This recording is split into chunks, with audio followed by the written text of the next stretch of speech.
शिर्डीत येणाऱ्या भाविकांना दुचाकी वाहनांवर पाठलाग करत बळजबरी करून वाहनांना लटकून त्रास देत फसवणूक करणाऱ्या पॉलिसी व्यवसायातील तरुणांविरोधात शिर्डी उपविभागीय अधिकारी यांच्या वतीने आदेश काढत कठोर कारवाईचा इशारा देण्यात आला होता व या आदेशाबाबत कोणाच्या काही हरकती असल्यास 16 तारखेपर्यंत त्या उपविभागीय कार्यालयात नोंदवण्याचे आवाहन करण्यात आले होते। त्या अनुषंगाने सामाजिक कार्यकर्ते सिमोन जगताप आणि माजी नगरसेवक सुरेश आरणे यांनी निवेदन देत भाविकांना त्रास देणाऱ्या फसवणूक करणाऱ्या तरुणांवर कठोर कारवाई व्हावी, मात्र प्रामाणिक व्यवसाय करणाऱ्या तरुणांना व्यवसायाची मुभा देण्याची मागणी करत आपल्या हरकती नोंदवल्या आहेत। यावेळी उपविभागीय अधिकारी आहेर यांनी देखील सकारात्मक प्रतिसाद दिल्याची माहिती सुरेश आरणे आणि सिमोन जगताप यांनी दिली आहे। आज या ठिकाणी प्रांत कार्यालय येथे आमचे चळवळीतील सहकारी सुरेश आरणे व मी स्वतः या ठिकाणी उपस्थित राहून जो या ठिकाणी उपविभागीय अधिकारी माननीय प्रांताधिकारी साहेब यांनी भारतीय नागरिक सुरक्षा संहिता 2023च्या कलम 152 अन्वय प्रतिबंधात्मक आदेश जारी केला होता। त्या आदेशाबाबत 16 फेब्रुवारी 2026 पर्यंत म्हणणं या ठिकाणी त्यांनी मागितलं होतं आणि या त्यांच्या आदेशानुसार या ठिकाणी आम्ही जो काही आदेश त्यांनी जारी केलेला आहे त्या आदेशामध्ये जे भारतीय संविधानाने जे घटनात्मक अधिकार या ठिकाणी नागरिकांना व्यावसायिकांना दिलेले आहे त्यामध्ये भारतीय संविधानाने कलम 19(1) व्यवसाय करण्याचा अधिकार दिलेला आहे। कलम 21 मध्ये जीवन व उपजीविकेचा अधिकार आहे। कलम 14 मध्ये समानतेचा अधिकार आहे व कलम 15 मध्ये जात व सामाजिक स्थितीवर आधारित भेदभाव मनावी, तसेच कलम ई प्रमाणे राज्याच्या धोरण निर्देशक तत्वांवर कलम 46 अनुसूचित जाती व मागासवर्गीय घटकांच्या आर्थिक हितसंबंधाचे संरक्षण करण्याबाबतची जबाबदारी ही सर्वोच्च न्यायालयाने सुद्धा एका प्रकरणामध्ये घेतलेली आहे। तर त्या प्रकरणाचा सुद्धा रेफरन्स या ठिकाणी माननीय प्रांत साहेबांना आम्ही दिलेला आहे। या ठिकाणी जो व्यवसाय करणारा वर्ग आहे प्रामुख्याने त्याची आर्थिक परिस्थिती ही हालाकीची आहे, त्याची संपूर्ण उपजीविका जी आहे ती या ठिकाणी जो पॉलिसीचा व्यवसाय करतो किंवा जे फुलहाराचे दुकान आहे याच्यावर संपूर्ण अवलंबून आहे।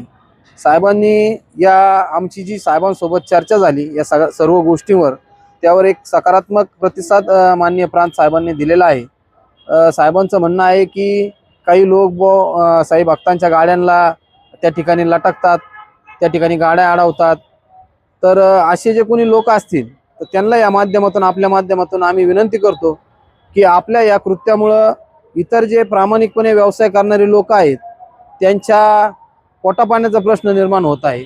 आपणही या ठिकाणी प्रशासनाने जे आपल्याला नियम घालून दिलेले आहे त्या नियमाच्या अधीन राहून आपणही व्यवसाय करावा, कारण व्यवसाय करण्याचं स्वातंत्र्य तुम्हाला आहे, परंतु गैरमार्गाने कुठलंही कृत्य करू नये जेणेकरून त्यांच्यामुळं बाकीच्या इतर बांधवांना आपल्या त्रास होईल व त्यांच्या त्या ठिकाणी रोजीरोटीचा प्रश्न निर्माण होईल। लवकरच प्रांत साहेब या संदर्भात एक बैठक घेऊन त्या ठिकाणी ज्या काही आम्ही साहेबांना ज्या काही प्रामाणिकपणे आम्ही ज्या मागण्या केलेल्या आहे त्यामधल्या अनेक मागण्यांना त्यांनी चांगला प्रतिसाद आम्हाला दिलेला आहे। मी आपल्या माध्यमातून पुन्हा एकदा इथला पालिसवाला, रिक्षावाला, फुलं विकणारा किंवा फेरीवाला असन, पेरूवाला असन, या सर्वांना आपल्या माध्यमातून विनंती करतो की आपल्याला प्रशासन जे काही नियम घालून देईल त्या नियमाला अधीन राहून आपण आपला व्यवसाय करावा, जेणेकरून आपल्यावर भविष्यात कुठल्याही प्रकारची बेरोजगारीची वेळ येणार नाही। 2/2/2026 रोजी माननीय प्रांत अधिकारी साहेब यांनी काही अहवालाप्रती एक आदेश काढलेला होता। त्या आदेशामध्ये जे गाडीला जे मुलं आहे ते गाडी अडवून किंवा गाडीला लटकून अमुक ठिकाणी जाऊन आणि तिथं त्या साई भक्ताला बळजबरी करता असा जो आदेश होता, त्या आदेशान्वये त्यांनी असं सांगितलं होते की ज्याला या आदेशाची काही अडचण आहे त्यांनी 16 तारखेपर्यंत ऑफिसशी संपर्क साधावा व हरकती नोंदवा। त्या अनुषंगाने आज मी व इतर जे मुलं आहे ते सर्वांच्या स्वाक्षऱ्या घेऊन आमचे मित्र सिमोनजी जगताप आम्ही साहेबांना ज्या आदेशाच्या प्रति पत्र दिलं त्या अनुषंगाने साहेबांनी अगदी सकारात्मक चर्चा केली। आम्ही काही गोष्टी या मुलाबाबत सांगितल्या की त्यांची परिस्थिती व त्यांना पर्याय नाही, कारण अनेकांनी साई संस्थांमध्ये पत्र दिलेलं आहे, अनेक ठिकाणी कामासाठी त्यांनी ॲप्लिकेशन केलेलं आहे, परंतु त्या ठिकाणी त्यांना काम नसल्यामुळे आणि दुसरा कोणता पर्याय नसल्यामुळे ते मुलं पॉलिसी हा धंदा हजारोच्या संख्येने करतात आणि हजारो संख्येने ज्यावेळेस उपजीविकेपाशी वंचित होईल त्यावेळेस त्याचा परिणाम हा अत्यंत वाईट होईल, या अनुषंगाने आमची चर्चा झाली. त्या साहेबांनी, प्रांत साहेबांनी आम्हाला असे चर्चांती असे म्हटले की फक्त त्या लोकांनी त्या गाड्यांना लटकू नये, धंदा करण्यास आमची हरकत नाही, परंतु ते लटकल्यामुळं त्या साईभक्तांना त्रास होतो, त्यांच्या जीवितास हानी होती व हे जे दृष्ट आहे, हे जे दिखावा आहे तो वाईट वाटतो. अशा या पद्धतीने जी चर्चा झाली त्या अनुषंगाने मला एक ह्या जे मुलं व्यवसाय करतात त्यांना एक विनंती राहील का आपण गाडीला जे लटकून चालतात ते चालू नये व साईभक्तांना कोणत्याही प्रकारचे कसल्याही प्रकारचा त्रास होऊ नये आणि जे नगरपालिकेने जे रेट ठरवून दिलेले त्याच पद्धतीने व्यवसाय करावा ही त्यांना मी विनंती नव्हे तर त्यांना मी त्या पद्धतीने त्यांना करावंच लागेल या पद्धतीने त्यांना मी सांगत आहे. कारण इथून पुढे आम्ही सांगितलं जे चूक करत आहे त्यांना 100% पनिशमेंट करा, आमची त्यास काही हरकत राहणार नाही. त्याच्यामुळे आता जे पॉलिसी करणारे मुलं आहे त्यांनी समजून जावे का आपण साईभक्तांना अजिबात त्रास झाला नाही पाहिजे